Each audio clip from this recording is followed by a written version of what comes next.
I never meant to open the glove compartment. I just wanted to sell the car.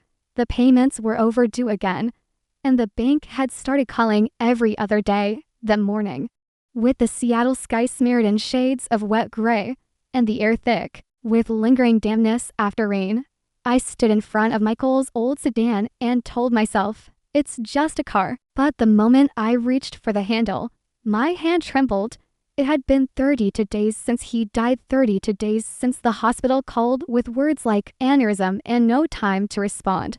32 days of Lily barely saying more than 10 words to me, unless it was about school or groceries. Even those words felt like fragments, pieces from another version of our lives that no longer fit. That morning, I found myself alone in the kitchen, stirring cold tea with a spoon too loudly. The clink against ceramic used to annoy Michael. Now, it filled the silence like a ghost of our old quarrels. The family photo still sat by the window, Michael smiling with his arms around me and Lily, taken last summer at Cannon Beach. We looked happy in it, real, and I wondered when exactly the illusion had begun. Breakfast is ready. I called up the stairs, knowing Lily wouldn't answer. Her bedroom door had thudded shut minutes ago. The sound sharp and final. 17 is hard. Grieving at 17 is brutal. But watching your daughter turn into a stranger is something else entirely. The car sat at the far end of the driveway, speckled with pollen and streaks of grime, untouched since the funeral. Michael used to wash it every Sunday, polishing the hood until it gleamed. He believed a man's car said everything about him.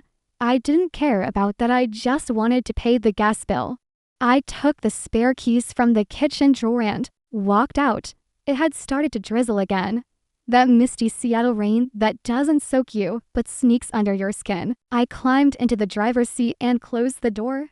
The air inside was stale, but unmistakably his a mix of cedarwood cologne, leather, and something I couldn't name, but felt like memory. I reached toward the glove compartment, hesitating. Only for a second. The click sounded louder than I expected. Inside were the usual things: insurance papers, an old phone charger, sunglasses. I picked them out one by one, placing them neatly on the passenger seat. Then I saw it, a small black asp drive wedged deep in the back corner, plain except for a tiny label with a handwritten letter N. I stared at it. Just a letter, just a piece of plastic. But something in me shifted, a gut feeling. This wasn't just a glove box anymore. It was the start of something I hadn't prepared for. I held the drive in my palm, rain tapping on the windshield. Suddenly, I was no longer a widow cleaning out a car. I was a woman standing at the edge of a truth I never saw coming. And sure, if I wanted to know what it was, I didn't plug it in right away. I stood in the kitchen, staring at the USB like it might explode if I touched it wrong. The letter N on the label was smudged, probably written in a rush. It wasn't Michael's handwriting that was the first thing I noticed. His penmanship was always precise, like every letter marked information. This was rushed, personal. A name, maybe. I carried the drive upstairs to Michael's study, a room I'd avoided calling his since he died. It still smelled like him. Books on immigration law lined the shelves. A framed certificate from a refugee organization hung above the desk. That had always been his passion, helping displaced people find legal footing. He never shared details, just said, "I'm doing some good," and changed the subject. The laptop screen lit up, my hands hovering over the keyboard. For a second, I imagined putting the drive away, pretending I never found it. But the moment had passed. The USB slid into the port with a click too loud in the quiet house. A folder appeared, no name, just a plain yellow icon. Inside were dozens of files, letters, photos, PDFs labeled with codes and numbers I didn't recognize. I clicked on the first document, and the words blinked into view. "Dear Michael, thank you again for agreeing to help. I honestly don't know what I would have done without you, Marina." I froze. Marina? That name didn't belong to my life or to Michael's, at least not the part I'd known. My stomach tightened. I opened another file. I'm so scared. Ellie's fever hasn't gone down for days. I know I said I wouldn't ask again. But if you can help with the clinic, another, Eli asked about you again. He keeps saying he wants to fly kites like last time. He misses you. And I do. My mouth went dry. The cursor blinked, daring me to keep going. Photos came next. A woman with deep brown eyes and tired cheeks, a boy, maybe 7 or 8, with light hair and a warm smile. In some pictures, they stood alone. In others, Michael was with them, arms draped around them, laughing, smiling the way he used to smile with us. I backed away from the desk like it might burn me, my knees nearly giving out. I clutched the chair, breathing hard. Who was Marina? Who was this boy? Who had Michael been, really? I didn't hear the door open until it was too late. What are you doing? Lily's voice cut through the fog like a shard of glass. She stood in the doorway, hoodie draped over pajama shirts, eyes puffy like she hadn't slept. Her gaze moved from the screen to the USB, then back to me. Are you spying on Dad? Her voice cracked. Lily, no, I said. She snapped, stepping forward. You're going through his stuff like he was some criminal. He's dead, Mom. Can't you just let him be? I opened my mouth, but nothing came out. The weight of it all sat like stone on my chest. You're unbelievable, she said, turning on her heel. The door slammed behind her, leaving me staring at a version of my husband I didn't recognize, our version now living in my daughter's anger and a stranger's eyes. That night, I didn't sleep. I lay in bed, staring at the ceiling, the rain, whispering against the windows like it was trying to say something I couldn't hear. My mind ran in circles, names, dates, letters, the image of Michael's arms round that boy, the way he used to look at Lily. At dawn, I got up, made coffee, and returned to the study. I opened the folder again, slower this time, letting the reality settle. The files were random. Marina's letters span years, some tender, others practical. But one thing was consistent. The boy, Eli, appeared in every message. I searched Michael's email accounts next. Most were locked, but one was still open. Its inbox empty, cleaned out. The USB must have been where he stored everything personal, everything separate. I checked the financial statements I'd ignored for weeks, not looking for numbers, but for patterns. There they were, transfers, always on the 1st and 15th of each month. Small amounts that flew under suspicion, but added up to thousands over time, all to the same account. The name listed wasn't Marina, just initials, MA, but I didn't need more than that. I copied the account number and pulled up scanned documents from the USB. One PDF contained a rental agreement, a lease signed 3 years ago. The address jumped off the page. South Seattle, Rainier Valley, a neighborhood I rarely visited. I stared at it for a long time. The last time I'd been there, Lily was still in braces. We'd gone to an art exhibit near Columbia City, and Michael had insisted on taking the long way home to avoid traffic.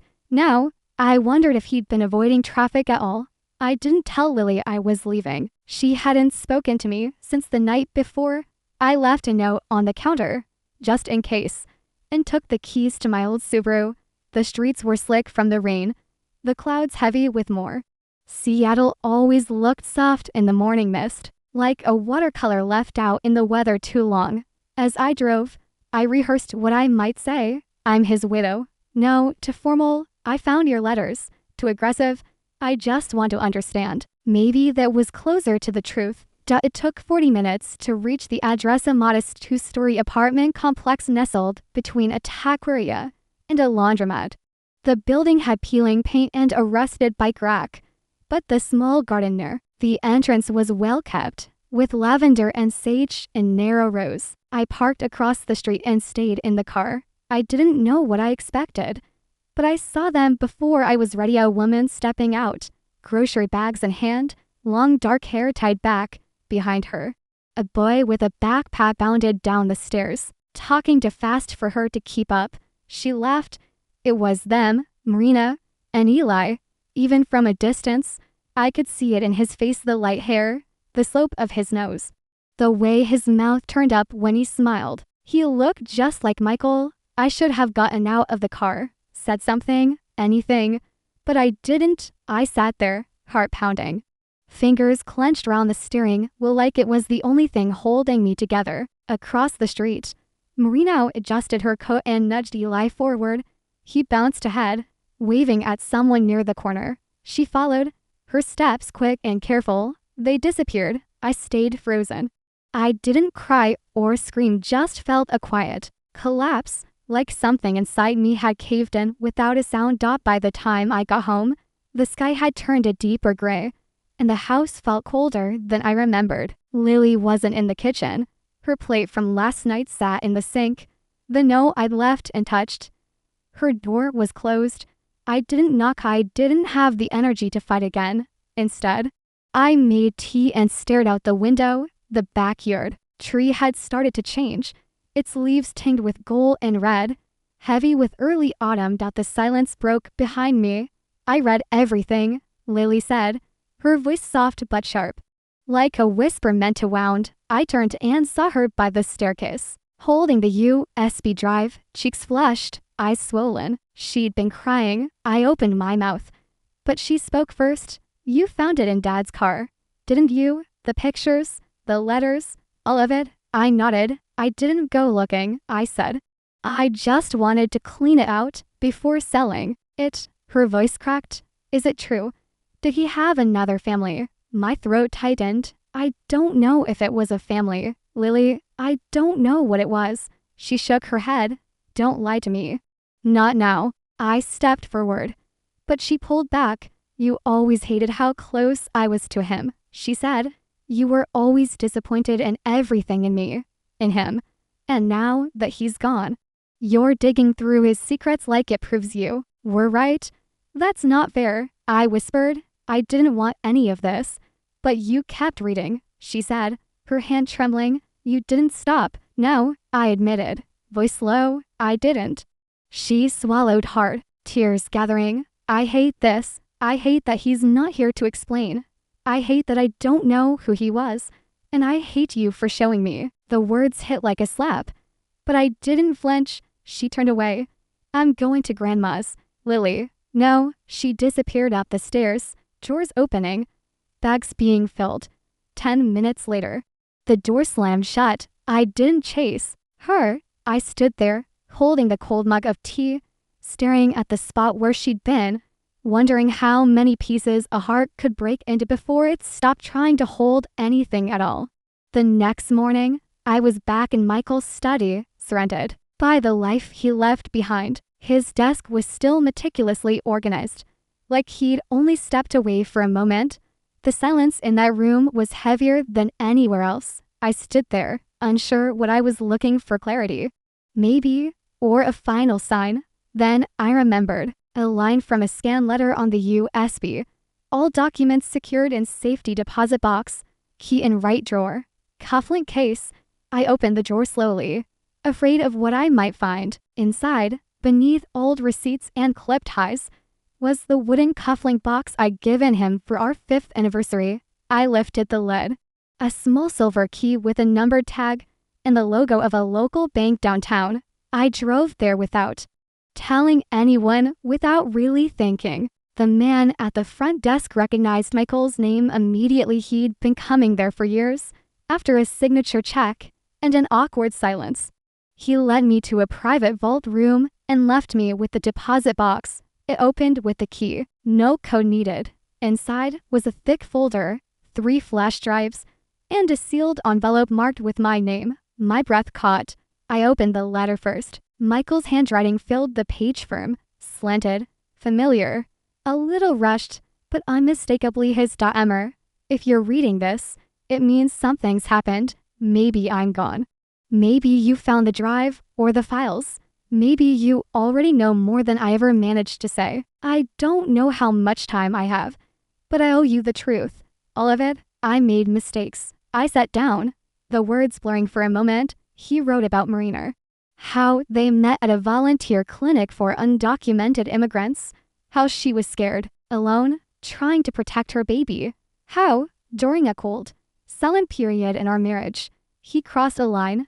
It wasn't a long affair, he wrote, Just one night that changed everything. I thought I could walk away, but I couldn't. Not when I found out about Eli. He didn't tell me because he was afraid of losing me, losing Lily. He thought he was protecting our family. But really, he was protecting himself. 3 years ago, Marina came back, desperate, with Eli sick and facing deportation. He couldn't ignore them. He helped with papers, medical bills, money quietly, regularly. I know I should have told you. I know this is too much to ask. But if you can find a way to forgive me, please look after them. Not Marina, she's strong. But Eli, he's just a boy. He didn't ask for this. And protect Lily. If anything I've done puts her at risk, shield her. Whatever it takes, everything else documents, names. Accounts is in the folder. I trust you, even if I didn't deserve to. Always yours, Michael. When I finished, I didn't cry. I sat there, the letter shaking in my hands, feeling like my world had tilted, yet. For the first time in weeks, I understood. I didn't go home. Right away, I sat outside the bank, watching the city pass by, a construction crew jackhammered nearby. A man with a briefcase muttered into his phone. Life moved forward, oblivious. But I just read a letter that split mine in two. When I got home, the house was quiet. Lily's room was still empty. My phone buzzed with a text from my mother-in-law. She's here, safe. Give her space. I stared at the screen, then turned it face down. That evening, I opened Michael's folder. Names, contact logs, medical records. One document detailed his petition to help Marina apply for legal residency. Another, a birth certificate with Ellie's name, listing Michael as the father. I thought about that boy and his mother, carrying a life built on silence. What had Michael been to them? Savior, secret, ghost. The next morning, I drove back to Rainier Valley. I didn't call or warn her. I stood across the street, clutching the envelope Michael had addressed to Marina. She answered on the second knock, her eyes widening. For a moment, neither of us moved. "You're Emmer," she said softly. I nodded. Yes. She looked behind me, as if expecting someone else. Her voice trembled. "Is Lily okay? She's with her grandmother." I said. A pause. "Would you like to come in?" Her apartment was small, tidy, smelling faintly of lavender and something warm from the kitchen. I sat on the edge of the couch while she poured tea without asking, her hands graceful but tense. "I don't know what you've been told," she said carefully, "but I never meant to destroy anything." "I believe you," I said, and I meant it. I slid the envelope across the table. "He left this for you." She didn't open it immediately, her fingers tracing the edge. "I loved him," she whispered, eyes glistening. "Not the way you did, not with a house and a wedding ring. But he saved us." I let the words hang. I could have argued, but what was the point? "Eli thinks his father worked far away," she continued, "too busy to visit much. But that he cared, I never explained." I nodded. "And now?" she asked, voice small. "What happens now?" I didn't have an answer. Only that I saw a boy who looked like my husband, a woman who'd carried too much alone, and a daughter who needed me to be more than angry and betrayed. "We figure it out," I said, slowly, kindly, for the children. She looked surprised. "You don't have to do this." "No," I whispered, tears pricking my eyes. "But someone does." For the first time since Michael died, I didn't feel like I was breaking apart. I felt like I was beginning again, not from scratch, but from truth. Lily came home 3 days later. She didn't knock or text. I heard the door open mid-afternoon. The shuffle of her sneakers, the thud of her duffel bag. I was in the kitchen, slicing apples. Neither of us spoke at first. Then her voice, flat and cautious, cut through. "So, did you meet them?" I didn't look up. "Yes." She stepped closer, and "It was complicated," I said, laying the knife down. "But they're not monsters. Marina isn't the villain. She's just someone who made hard choices. Like your dad, like me." She let out a bitter laugh. "Choices, right?" I turned to her slowly. "Lily, I know you're angry." "No, I'm confused." I'm disgusted. I thought I knew who he was. Mom, her voice cracked. He was my hero. And now I don't know if he even wanted to be my dad, or if I was just the family he settled for. I took a breath, stepping toward her. Don't say that. Why not? Her eyes brimmed with tears. You're thinking it too. I shook my head. No, I'm heartbroken. But I don't think you were ever second. I think he was torn and made the worst possible decision. He hid instead of facing it. She crossed her arms, jaw tight. I don't want to meet that boy. I don't care who he is. You don't have to, I said gently. Not now, maybe not ever. But I want you to understand something. I reached into the drawer and pulled out Michael's letter. She took it after a long pause. I don't need to read his excuses. She muttered. They're not excuses. I said, they're the truth he didn't have the courage to tell us while he was alive. And maybe they're the only way we move forward. She stared at the envelope, then walked past me to her room. The door didn't slam this time. That night, I passed her door on the way to bed. The light was still on. I hesitated, then kept walking. Some grief isn't ready to be touched. Some forgiveness can't be rushed. I didn't hear her cry, but I knew she was, and I didn't cry either. I lay in bed, staring at the ceiling, wondering how many versions of Michael had existed: the husband, the father, the man who held another child's hand while ours waited at home. And still, I missed him. God help me, I missed even the flawed, selfish one I now knew. Because even in his betrayal, he tried to leave us something softer than rage. The next morning, I sat by the window and wrote a letter to Eli. Dear Eli, you don't know me. Not really. Maybe your mother has mentioned my name. Maybe not. That's okay. I'm writing because sometimes adults make choices that leave children holding questions they never asked to carry. My name is Emmer. I was married to your father, Michael. I don't know what he told you. Maybe you think he was too busy to be around. Or maybe you've made peace with his absence. But the truth is, he loved you quietly, in the only way he thought he could. That's not enough. It wasn't fair to you, or to my daughter, Lily. But your existence is not a mistake. You are not a secret or a problem. You are a boy with a full laugh and a curious mind, who loves science experiments and still sleeps with one leg outside the blanket. A boy who runs faster than his mother can keep up and asks why more often than most have answers. I know these things because I saw you once from across the street, and I saw my husband smile in your face. It stopped me cold. I won't pretend this is easy. My heart is still heavy with grief and betrayal. Lily is still trying to understand why the man who taught her to ride a bike had another life she never knew. But despite all that sadness, you are not to blame. You are loved. You deserve every good thing. One day, if you want to talk, ask questions, or just sit with someone who knew your father differently, I'll be here not as a replacement, but as a bridge. Until then, be kind to your mother. She's braver than most. And be kind to yourself, especially when the world feels confusing. With warmth, Emma, I folded the letter slowly, hands trembling not from fear, but from a release, an exhale of something I'd held too long. I didn't mail it right away. I tucked it into an envelope, addressed it, and placed it in my desk's top drawer. A part of me hoped Marina or Eli would find it one day and understand that while the truth hurt, it didn't have to ruin us. Later that afternoon, Lily came into the kitchen. Her eyes were tired, her voice quiet. I read the letter, she said. I nodded. I don't forgive him yet. You don't have to, I replied. But I don't hate him either, she whispered, her voice steady for the first time. We stood side by side, the late sunlight catching the dust in the air like falling stars. Healing didn't look like a grand declaration. It looked like standing still and not walking away.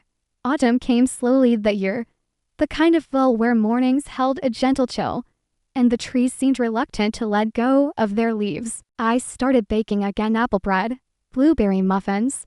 The house smelled warm, like cinnamon and sugar, almost like peace. Lily spent most days at school or in her room. But sometimes she'd drift into the kitchen and sit across from me. Sometimes we talked, sometimes we didn't.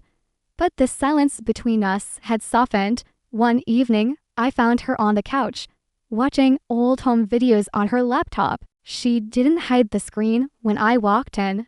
It was her 10th birthday, Michael in a ridiculous party hat, holding the cake off balance while she giggled. He had frosting on his chin.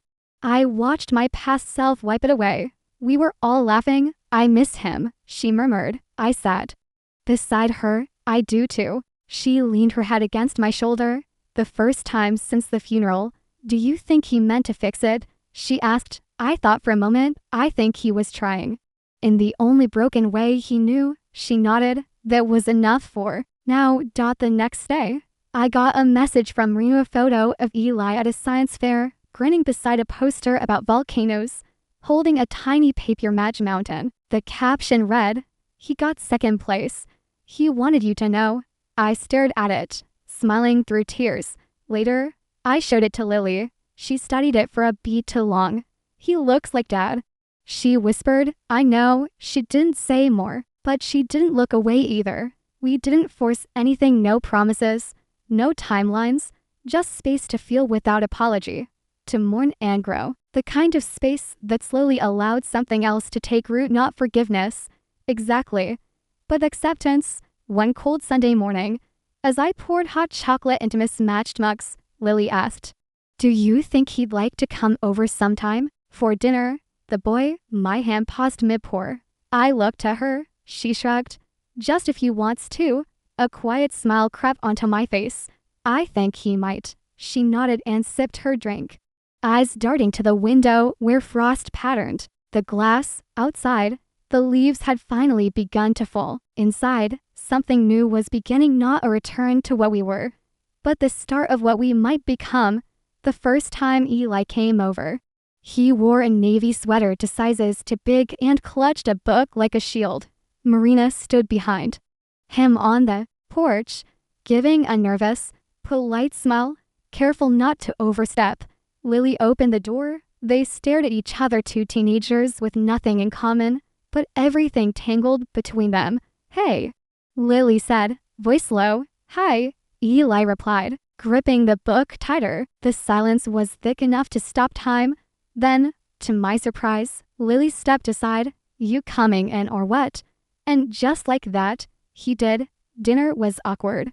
We kept it simple: spaghetti and garlic bread, something comforting. Marina and I sat at the far end of the table, letting the kids find their rhythm.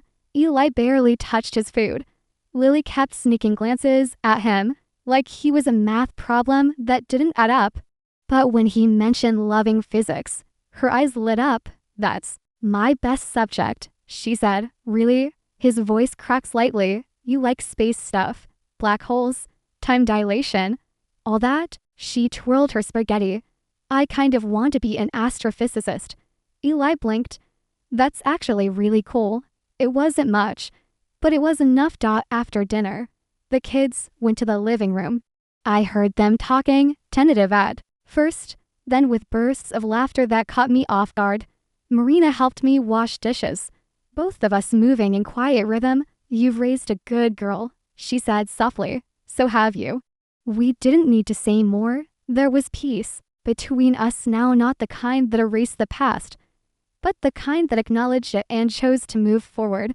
Before they left, Eli turned to me. "Thank you for the letter," I smiled. "You're welcome. And for tonight it was nice." He hesitated, then added in a small voice, "Can I come again sometime?" Something warm unfolded in my chest.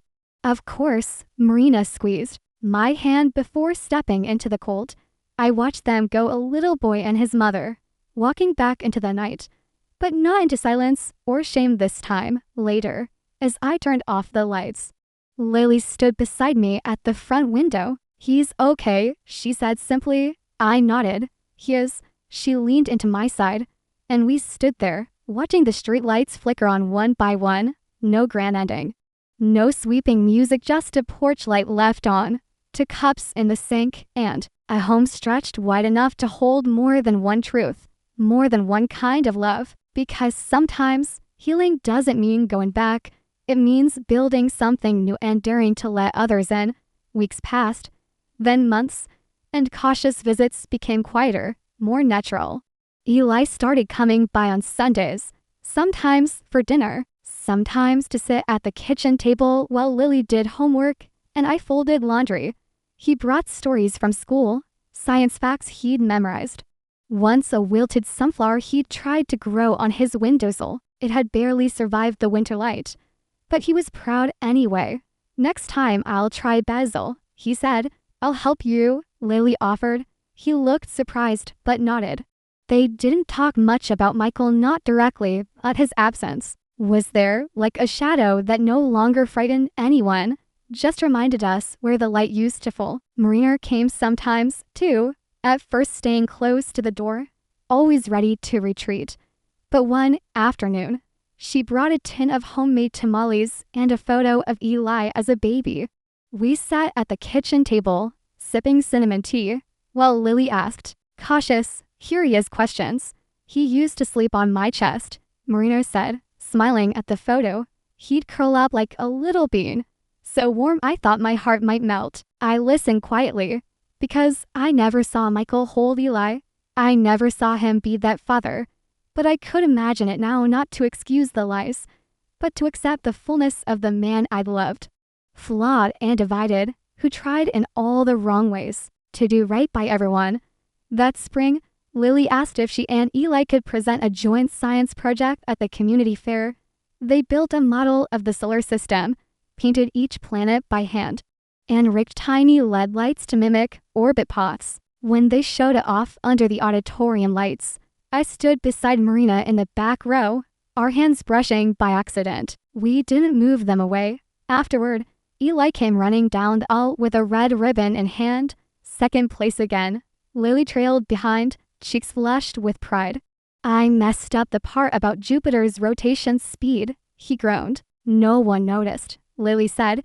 You were great. He grinned, and I saw something new in him, not just Michael's resemblance, but a light all his own.